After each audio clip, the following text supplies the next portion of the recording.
Force veteran Bill Gaskin made a life out of making things with his hands, from these canoes to the Dover, New Hampshire house he shares with his loving wife, Deb. But at the age of 58, Bill's story became all too familiar. He was at a job site over in Candia, New Hampshire, and it was the second week, and he called me up one day on his way home and said, "I don't know where I am."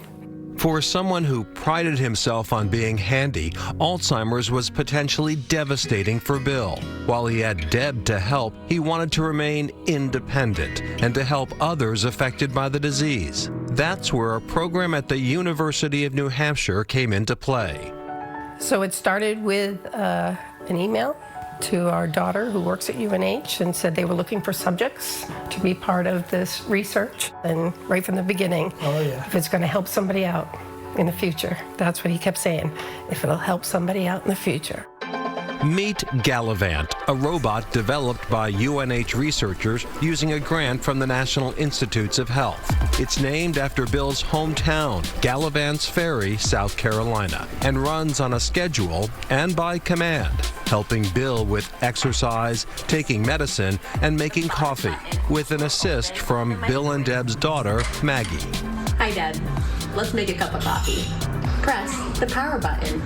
But how exactly does it work?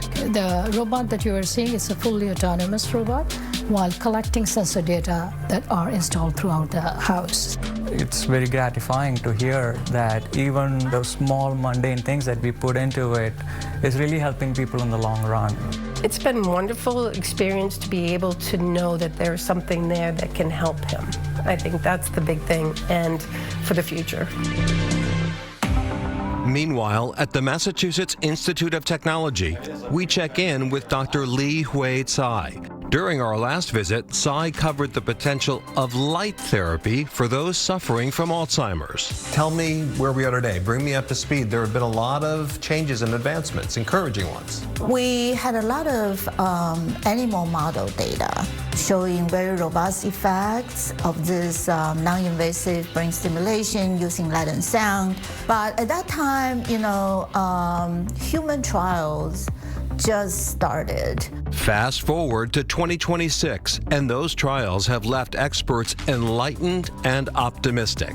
Those people who continue with this treatment, their memory capacity really has been maintained at a steady state level.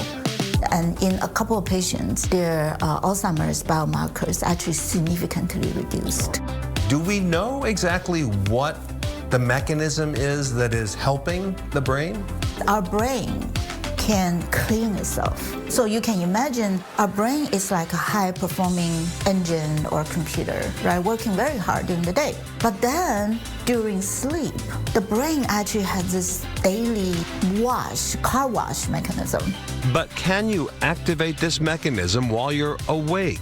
Well, what if you learned it only takes an hour? And what if we told you it could be activated by an object so compact you can take it with you when you travel?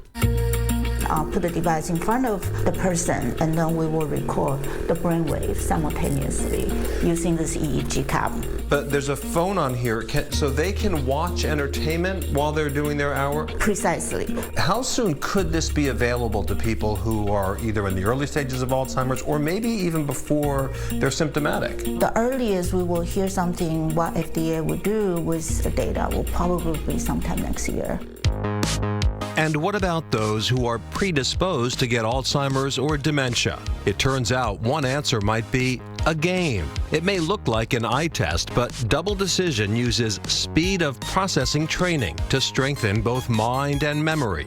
Brown University psychiatry professor Rich Jones is one of the researchers involved in the active study. So for those who might not know, what is speed of processing training? It's really training your ability to recognize objects in your visual periphery quickly and respond to them quickly and recognize them. The speed of processing training has shown benefits in functional performance in daily activities throughout the years, and now it's shown effects in the occurrence of dementia.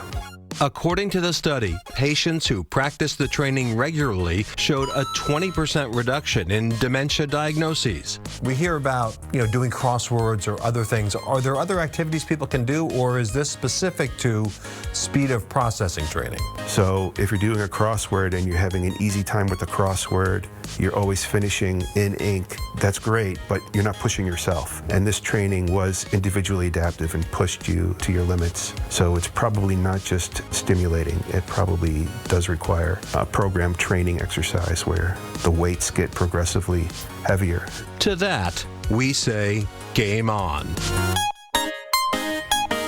And to play Double Decision, you can download an app called Brain HQ. For more information, check out our website. And back to the folks at UNH who are doing great work. They're now working on what they call a recognition mode for the robot, so the robot will be able to sense when people are eating or if someone has a fall. Obviously, that would be important to then alert loved ones or the authorities to help out.